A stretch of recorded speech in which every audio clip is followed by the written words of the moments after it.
Her husband took everything from her, threw her and her 2 kids onto the street, and called her useless right in front of them. A few months later, they were sleeping in an old car. She hauled materials on construction sites during the day and washed cars by the roadside at night. Even when her hands split open, she didn't stop, until a truck driver pushed her toward an interview that would change her fate. After the interview, the boss, Miller, made the call on the spot. "Come in tomorrow." In the first week, Emily showed up half an hour earlier than everyone else. She learned every row of shelves in the warehouse, where stock ran out often, where shipments were easily sent wrong. She wrote it all down in a small notebook. In the second week, she taped a handwritten process to the sorting station. Scan first, then box it up. Heavy items go on a separate rack. Any abnormal issue gets reported the same day. The workers were impatient at first. But 3 days later, wrong orders were cut in half. The boss's look at her changed. A month later, Emily was transferred to the office, handling inventory and scheduling. She was still wearing her old coat. Lunch was just a piece of bread, but she saved every single penny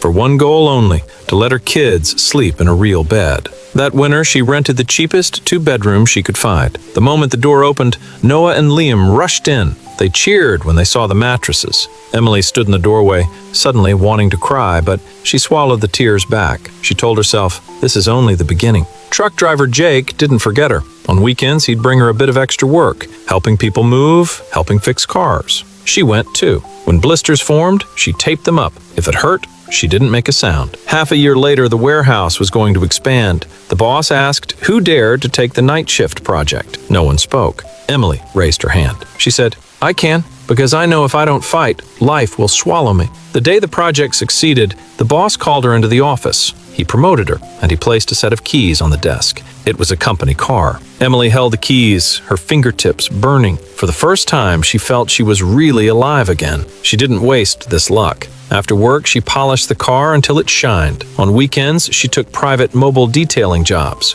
One car at a time, she built her reputation. Soon, clients from the warehouse came to her too. One time, they booked 20 cars at once. That night, she went home and put a stack of cash on the table. The kids froze. She smiled and said, "This is our new starting point." The news reached her ex-husband Ryan. He suddenly showed up, dressed neatly. But his tone was as high and mighty as ever. He said, "The kids are partly mine too. Now you have money. You should make up my share." Emily didn't argue and she didn't cry. She laid out the divorce papers, the records of him refusing to pay child support, and the police report from when they were forced out of the house, placing them one by one in front of him. She looked at him and said, "Back then you took everything, and you took my last bit of illusion with it. Now I only want to raise the kids. What you want is fake."